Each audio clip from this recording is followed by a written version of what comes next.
Al bajar Jesús de la barca, vio a toda aquella muchedumbre y sintió compasión de ellos, pues eran como ovejas sin pastor, y se puso a enseñarlos largamente.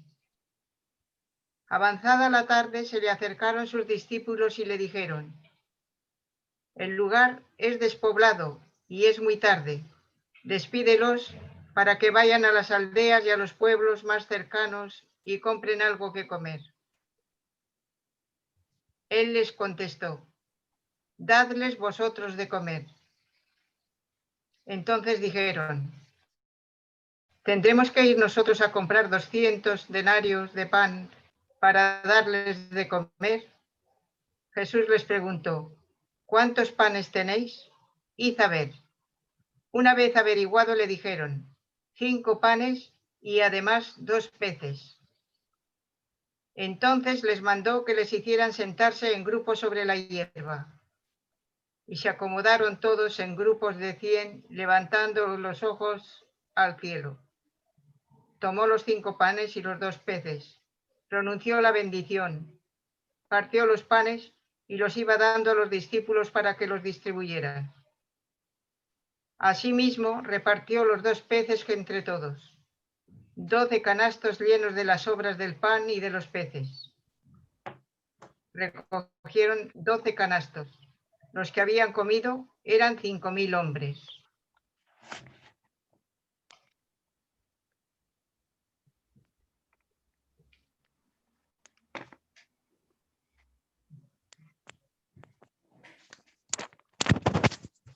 Bien, antes de comenzar, quiero saludar a todas las que aún no he saludado y darles las gracias a Sor Elvira, a las hermanas del Consejo, por esta invitación a compartir con ustedes la palabra del Señor en esta jornada de consejo. Cuando María del Rosario me comentó cuál era el texto a compartir, mi pregunta fue ¿qué puedo aportar de nuevo acerca de un texto tan conocido, tan meditado en numerosas ocasiones? Por eso quiero pedirle al Espíritu, a este Espíritu que Jesús en el Evangelio de Juan dice, nos lo recordará todo,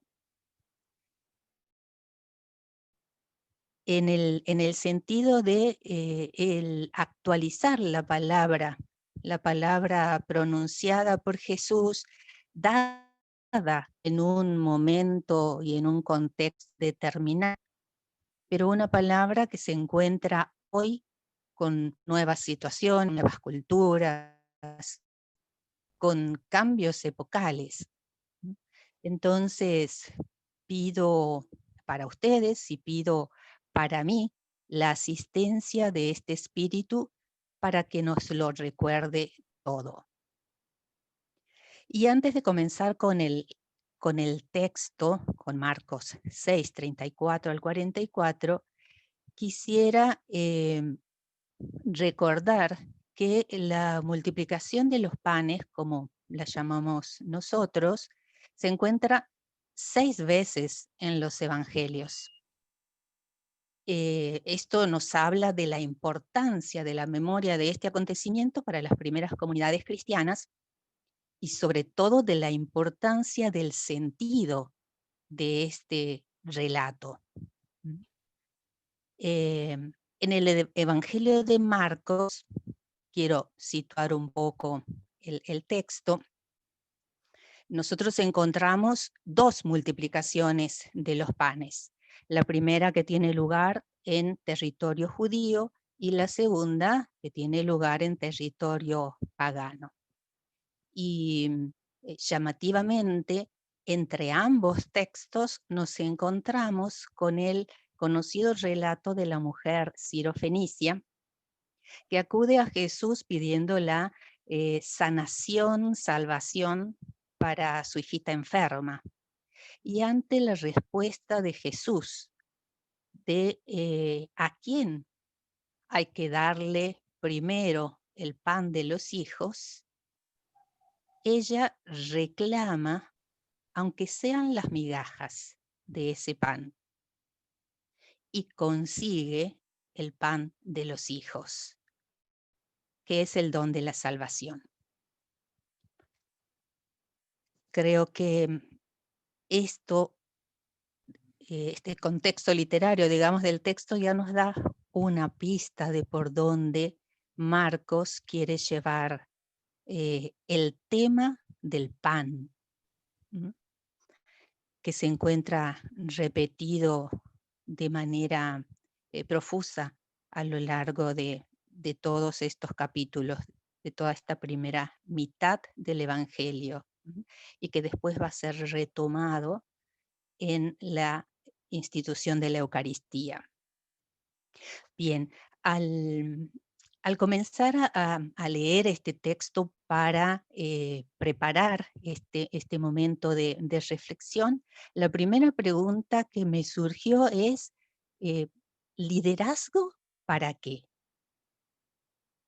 Y después, avanzando un poquito en el texto, ¿liderazgo de qué modo?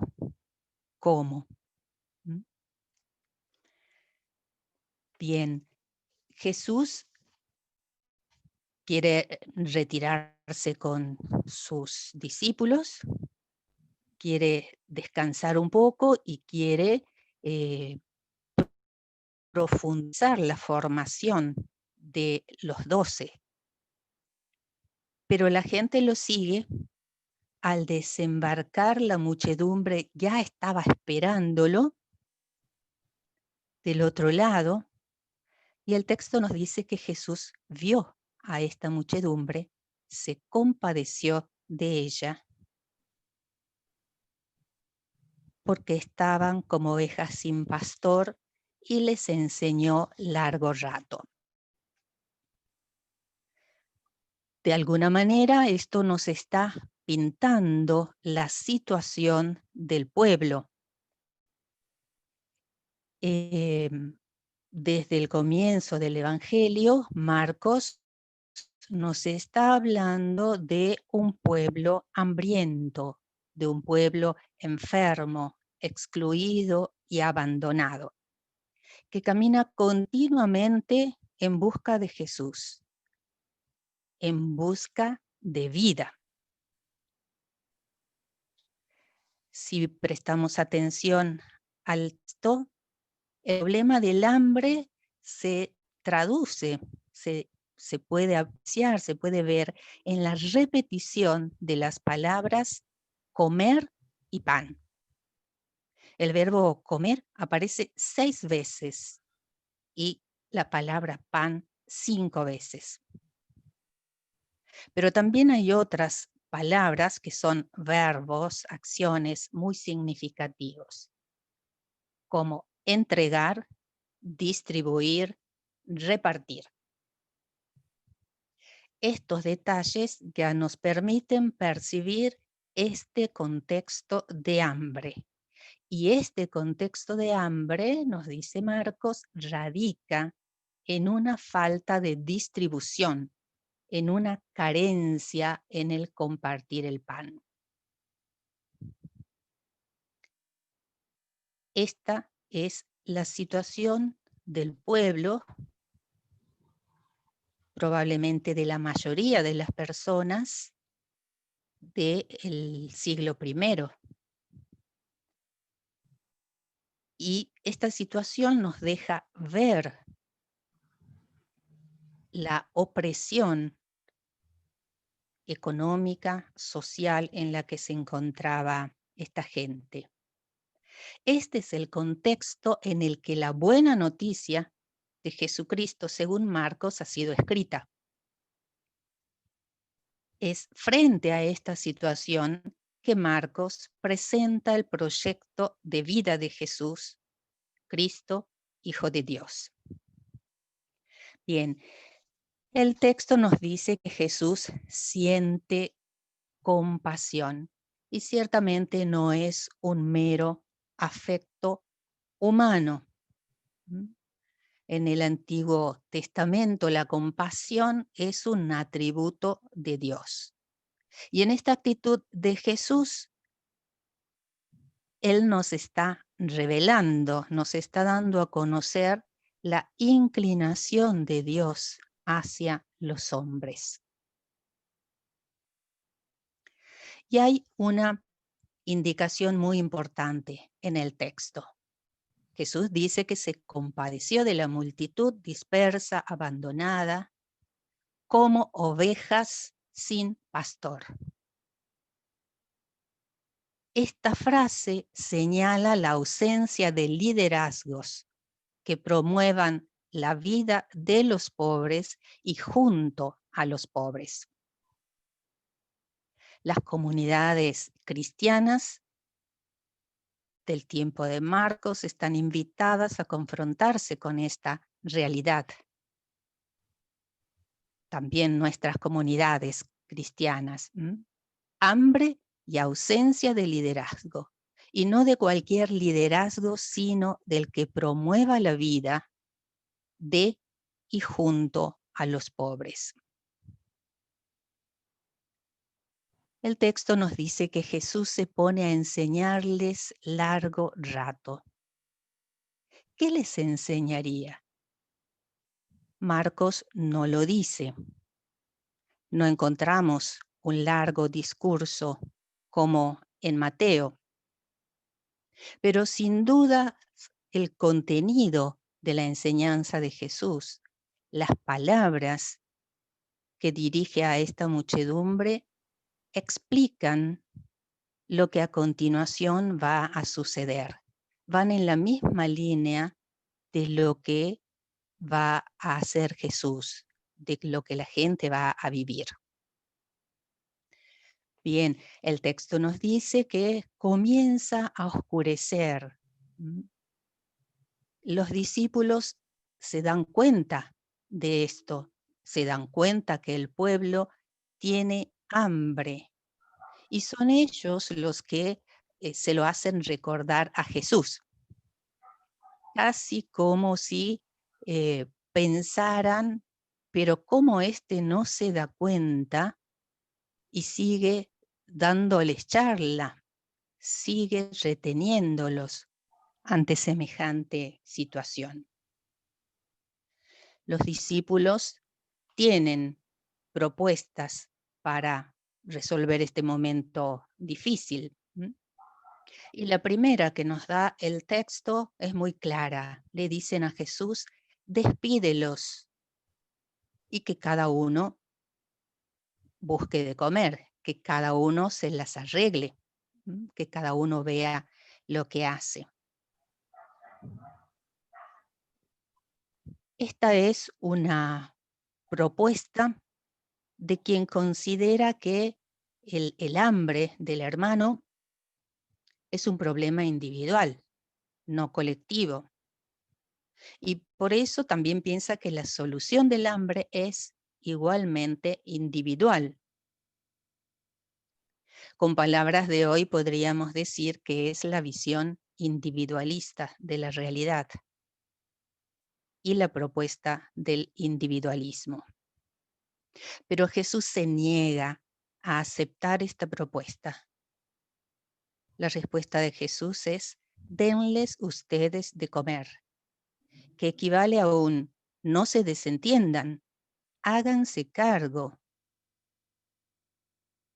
Por supuesto, los discípulos se asustan, replican, ¿vamos a comprar 200 denarios de pan para darles de comer? Lo que, como sabemos, significaba una suma correspondiente al salario de 200 días. Pero esta es la otra alternativa que imaginan los discípulos. Comprar y regalar. Es, diríamos hoy, la propuesta del asistencialismo. Se resuelve el problema aquí y ahora. Y después que se arreglen.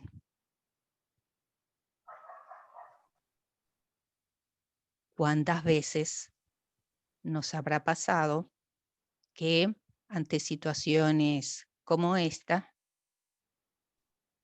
hemos resuelto de este modo? De alguna manera nos hemos quitado el problema de encima, pero nuestra conciencia ha quedado tranquila porque algo hemos hecho.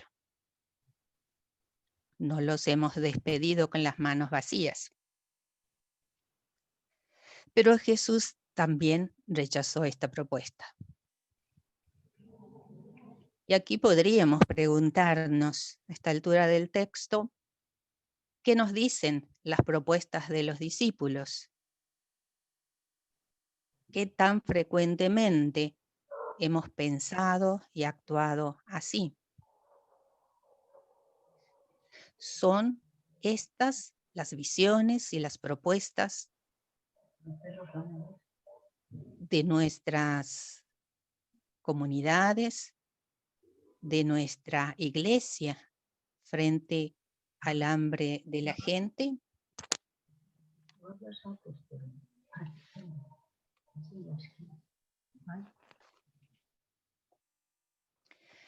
Bien, si Jesús rechaza estas propuestas de sus discípulos, entonces, ¿cuál es la suya?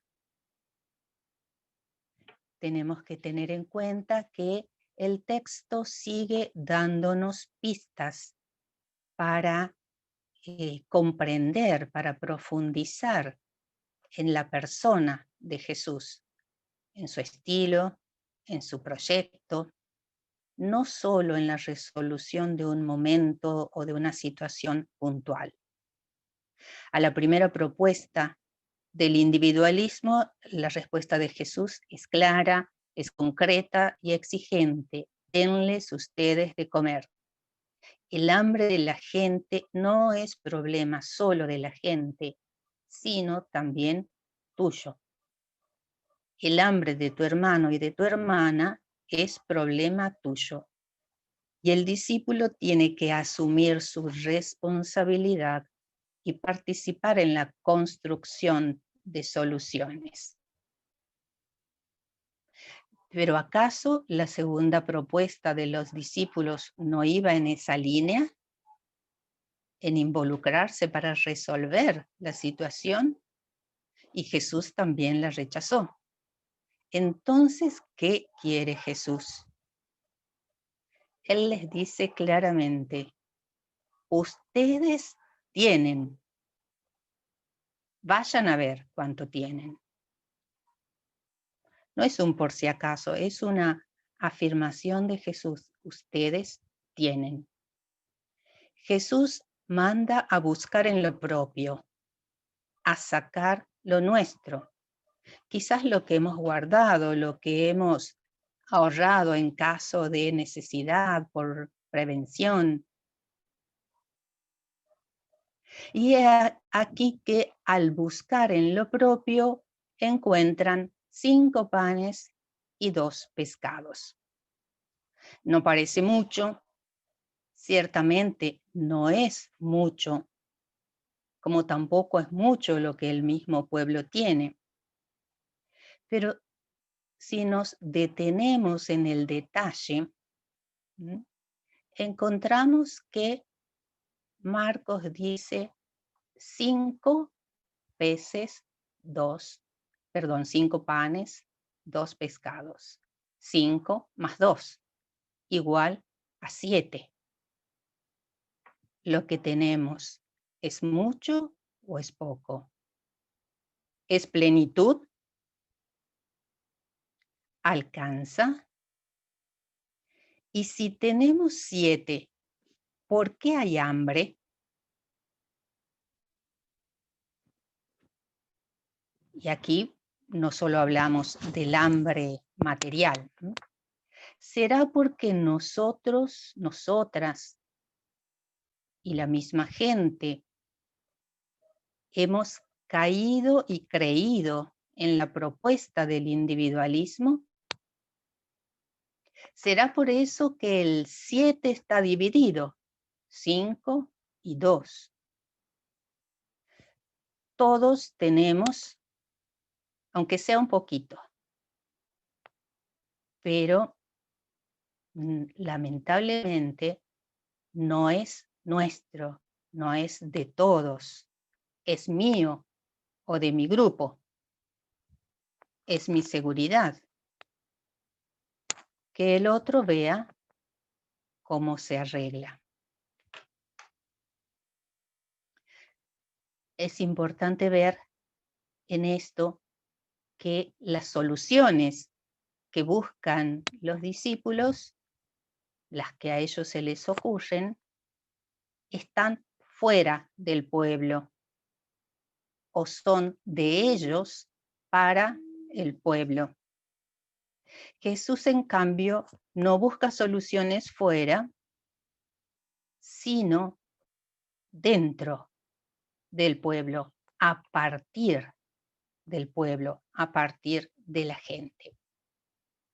Y entonces nos dice el texto en el versículo 39 que manda a los discípulos a organizar el pueblo en grupos. Esta ordenación en grupos de 100 y de 50, como nos dice el texto, en esta ordenación subyace la idea del pueblo de Dios y evoca la organización de Israel durante los años del desierto, que era considerada como el orden ideal del pueblo de Dios.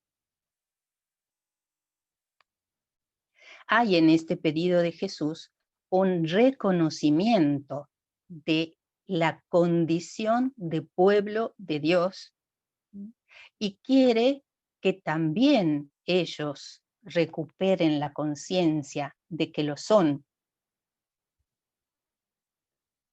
que recuperen su capacidad, porque la vida que este pueblo anhela está, subsiste, donde hay vínculo, donde hay comunión, donde hay fraternidad.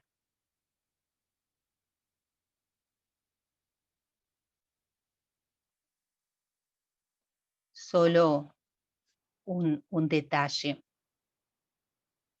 El texto del versículo 19 nos dice que los hicieron sentar y que había hierba verde. Dos alusiones de fondo. Una, la cercanía de la Pascua. Este acontecimiento está leído como un acontecimiento pascual. Y el otro tiene como trasfondo el banquete mesiánico anunciado por los profetas.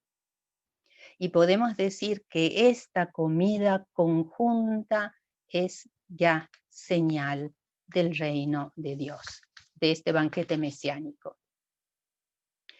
Bien, también es importante notar cómo Marcos describe el gesto de Jesús, los gestos de Jesús.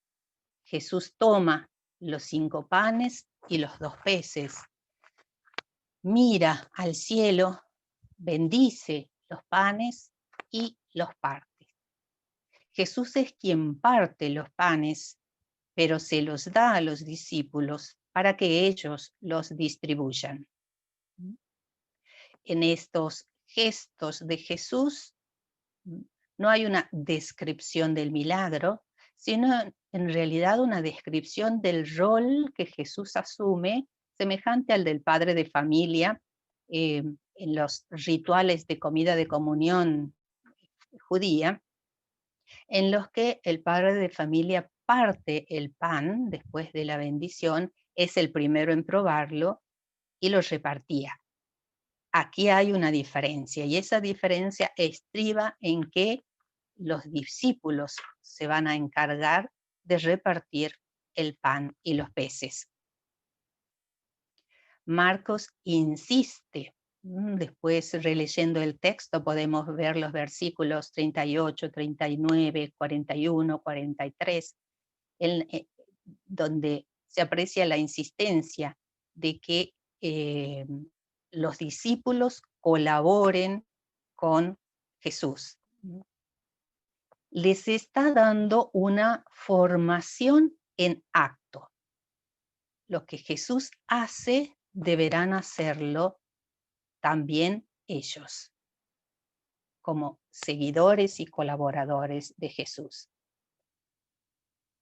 Y podemos notar, aunque no muchas veces lo hacemos o no estamos acostumbradas a escucharlo, al menos en las prédicas, que el milagro no se hace en las manos de Jesús, sino en las manos de los discípulos y en las manos del pueblo. Jesús tiene la iniciativa, pero no toma un rol protagónico. Entrega la realización de este hecho, de esta distribución, en manos de los 12 y de la misma gente. Jesús da una orden y también da la capacidad para que lo hagan. No aparece aquí como un mago sacando de la galera los panes, ni causando maravilla, como podríamos imaginarnos ante el milagro, sino que está enseñando a partir, compartir y distribuir para que el pueblo pueda comer, pueda confiar en sí mismo. Jesús no resuelve la situación del pueblo con un milagro extraordinario, sino con el milagro cotidiano de compartir. Jesús no hace responsable a Dios del hambre del pueblo y de la solución, sino que en nombre de Dios nos invita a asumir nuestra responsabilidad sobre la propia vida y la de los demás. Jesús proyecta una nueva sociedad sustentada por el don y el compartir. Podríamos preguntarnos también a esta altura del texto, ¿será este el milagro que nos invita a hacer nosotros, nosotras mismas? Bien, en el relato encontramos también otro dato importante,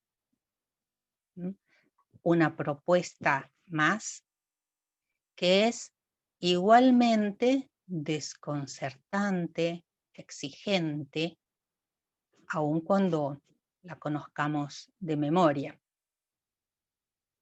Podemos conectar y comparar el versículo 44 de este párrafo con el del capítulo 14, versículo 22, en la institución de la Eucaristía, y vamos a ver que el parecido es muy grande, que las palabras y las acciones de Jesús son prácticamente las mismas. La cena pascual de Jesús con los discípulos recoge y se enlaza con la escena de la multiplicación de los panes, causada por el compartir. Y esta relación en el relato es intencional. El gesto y las palabras de Jesús manifiestan el sentido profundo de toda la vida de Jesús, de toda su vida y de toda su propuesta. Él vivió y murió como don gratuito, como entrega de sí mismo a los otros, oponiéndose a una sociedad en la que los pobres son excluidos del banquete y de la vida. Por eso Marcos nos está diciendo con este relato que la celebración eucarística, la Cena del Señor, es la invitación y el compromiso a hacer lo mismo, a compartir el pan con los pobres, a vivir para los otros.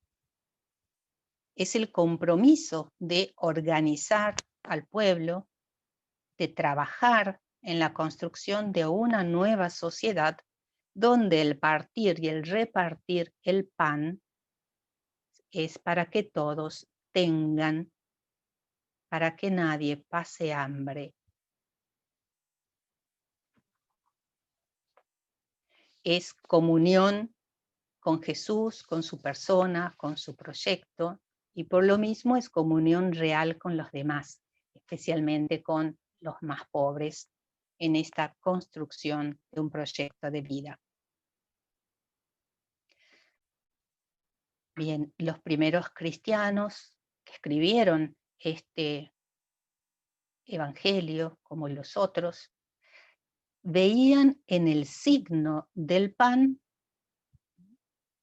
que Jesús había realizado en esta multiplicación de los panes, por eso les comentaba que está 6 veces en los evangelios, veían en este signo algo sumamente importante para nuestra vida cristiana, creyente.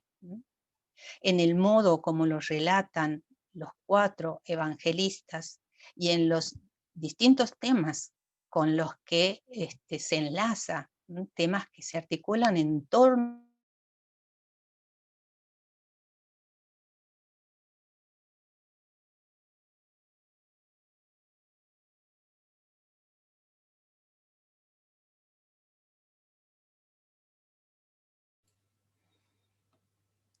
Sor Viviana, non ti sentiamo più.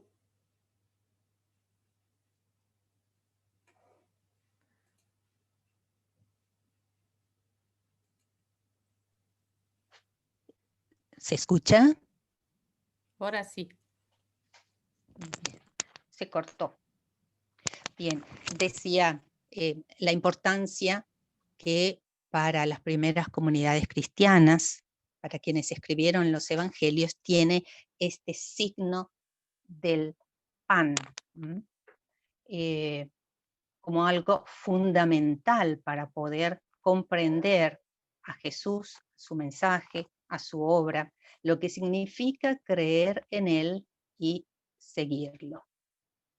Pero también se puede ver la dificultad que ha tenido siempre la comunidad, que sigue teniendo la comunidad cristiana, para comprender y llevar a la práctica el significado del pan compartido.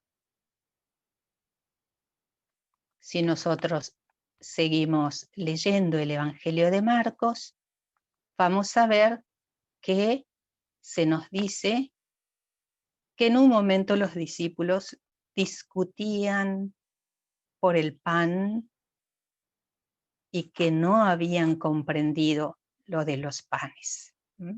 Inmediatamente después de este texto lo podemos encontrar. Esto indica la dificultad de todas las generaciones para comprender la profundidad de este signo. Podríamos preguntarnos aquí si alguna vez nos hemos sentido sorprendidas, cuestionadas o incomodadas por esta práctica de Jesús.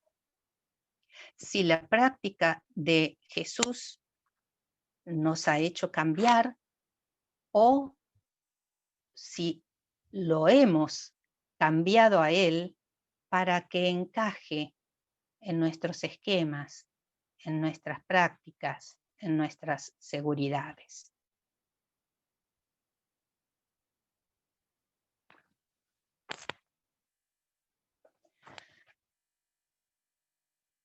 Veamos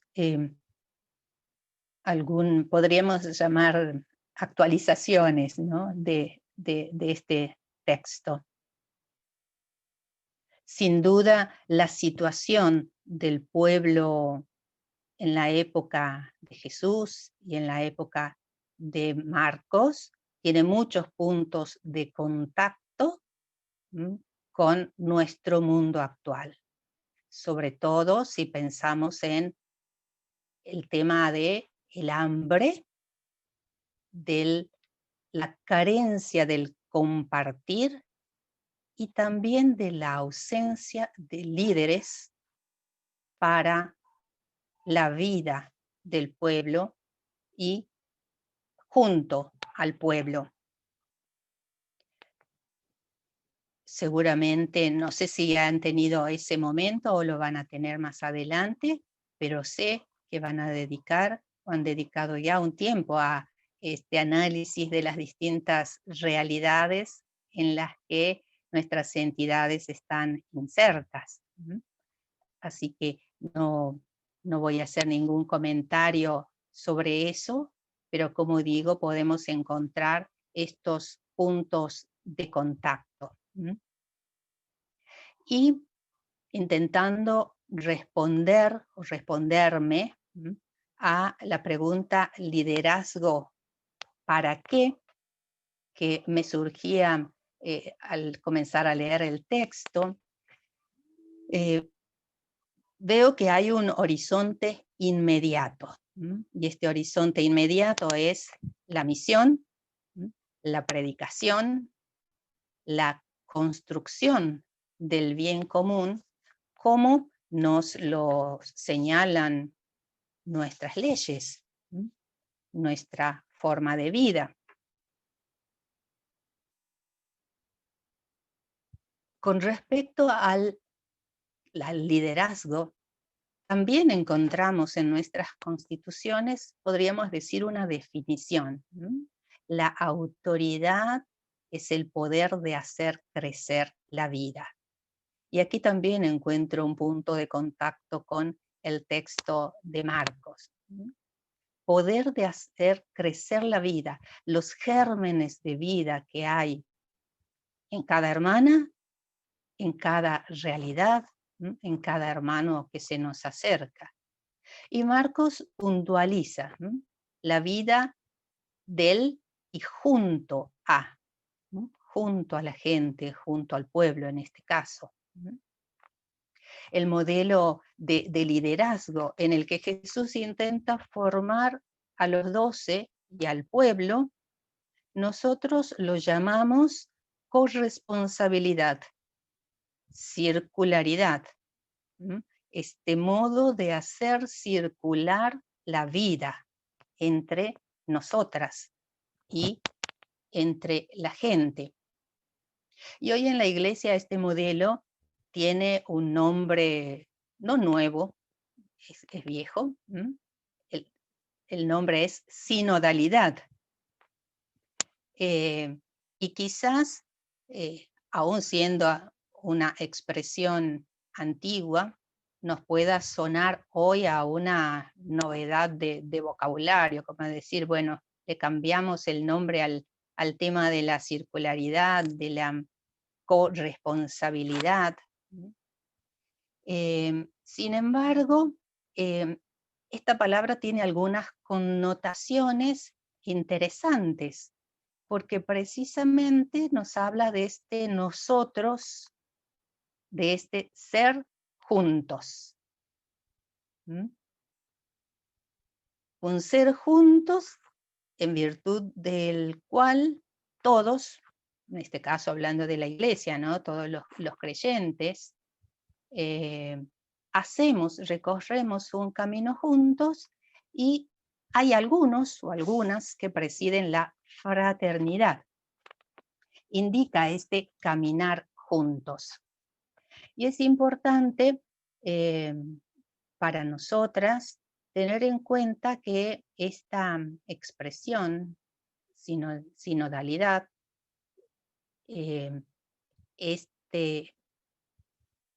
esta dimensión, el Papa habla de una dimensión constitutiva de la Iglesia, la sinodalidad, ¿no? Esta implica acontecimientos y procesos sinodales que tienen como centro el ejercicio del discernimiento. Por ejemplo, este consejo ampliado es un acontecimiento sinodal. También implica estructuras sinodales, como podrían ser nuestras provincias, delegaciones, comisiones, equipos.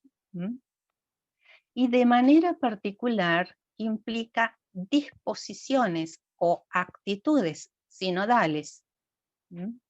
El texto, el documento de la Comisión Teológica Internacional, que habla acerca de la sinodalidad en la vida y en la misión de la Iglesia, enumera una gran cantidad de estas disposiciones y siempre conectadas precisamente a la Eucaristía, al sentido profundo de la Eucaristía, ¿no?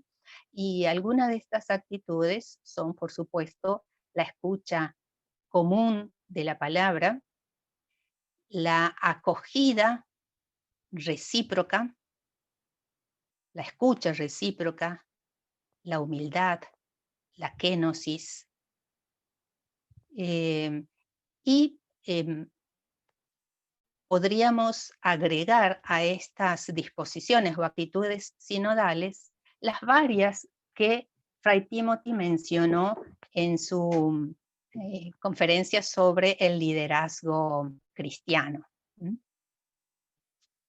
Bien, esta vida sinodal, nos dice el texto que mencioné, es una diaconía en la promoción de la vida social, económica, política, de todos los pueblos, teniendo como signo la justicia, la solidaridad, la paz. Y también en esto encuentro puntos en contacto con los elementos de nuestro carisma. Y aquí me preguntaría, entonces, nuestra plenitud, nuestros 7, ¿por dónde pasa? ¿Cuál es? Sin duda, cada una de nosotras tiene muchos dones y talentos que quizás en el tiempo de silencio que sigue después de la lección podamos hacer como Jesús nos pide, ir a verificar, ir a ver cuáles son. También cada entidad de la congregación los tiene y es necesario verlos, reconocerlos, valorarlos. Pero como congregación podemos identificar nuestra plenitud, nuestros 7.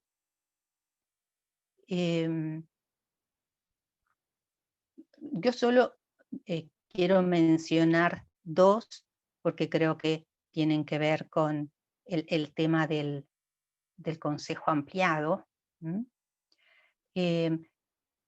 Fray Timothy nos recordaba que nuestro Padre Domingo no nos dejó nada escrito, pero sí nos dejó una espiritualidad de gobierno. Me preguntaba a la luz del comentario del texto bíblico, si esta es nuestra, podríamos decir, marca de nacimiento, esta espiritualidad de gobierno, ¿por qué sigue siendo 5 más 2 y no 7? También Fray Bruno, en una de sus cartas sobre el gobierno, nos decía que esto es lo que tenemos para ofrecer a la Iglesia y a la sociedad. Este estilo, esta espiritualidad de gobierno. Y en un mundo como el nuestro, sin liderazgos que caminen junto al pueblo, es una plenitud de la que no podemos privar a los otros. Y por otro lado, identificaba un don recibido hace algunos años que también es constitutivo, porque nos ha hecho nuevas, que es el don de la unidad, el de la reunificación, que podemos decir ha venido a abonar y también podemos decir a acrisolar nuestra fraternidad.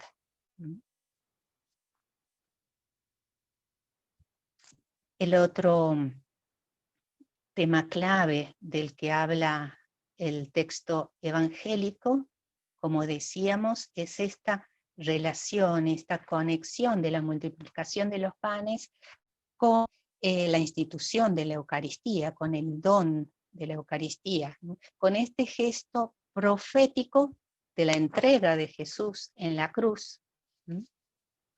Entrega con la cual sella una alianza nueva, definitiva. Este gesto y palabras de Jesús que nos muestran el sentido profundo de su vida y de su propuesta. Y esto me hacía pensar que en este tiempo de pandemia, en que nos hemos visto limitadas por el aislamiento, en la participación presencial, diríamos, ¿no? de la celebración eucarística.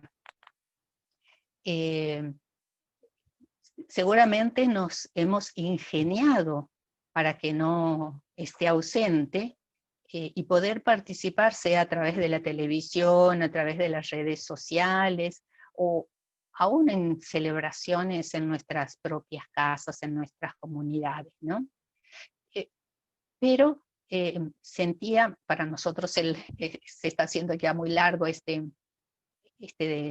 aislamiento, sentía el riesgo de quedarme en lo ritual, de quedarnos en esta participación a través de una pantalla, que se quede nada más que en el rito y vacíe de el contenido profundo.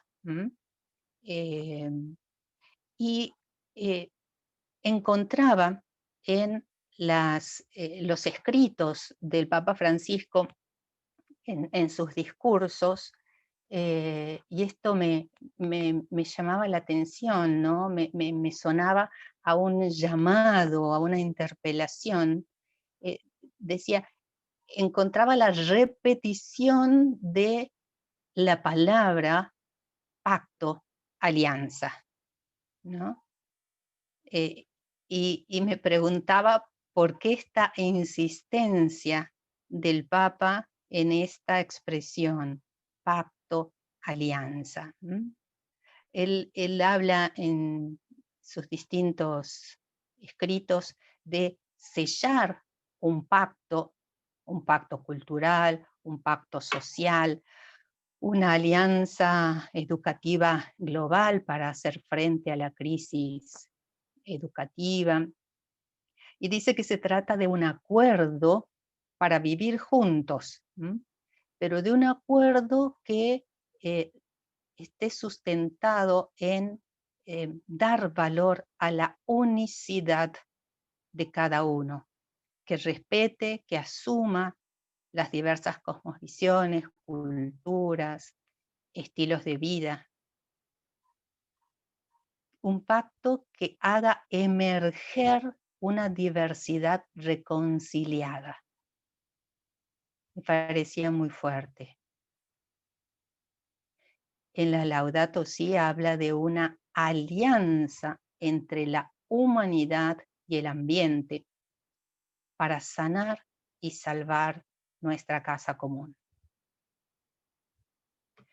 Y en su último documento nos habla de este sueño, ¿no? De hacer renacer entre todos el deseo mundial de la hermandad. y pensaba que este es el horizonte de la utopía. El horizonte de la utopía, pero el horizonte que se empieza a construir en nuestro aquí y en nuestro ahora. Bien, yo quisiera dejar aquí esta reflexión. Sé que tienen un tiempo de silencio para dejar que el espíritu les siga hablando. Después, en ese momento de silencio, les propongo que para cuando regresemos, cada una pueda traer una pequeña frase que puede ser tomada del texto, puede ser tomada de la reflexión, puede ser tomada de lo que el espíritu ha suscitado en cada una a partir de esta lección, de esta lectura de la palabra. Y esta pequeña frase nos va a servir para el momento de oración final.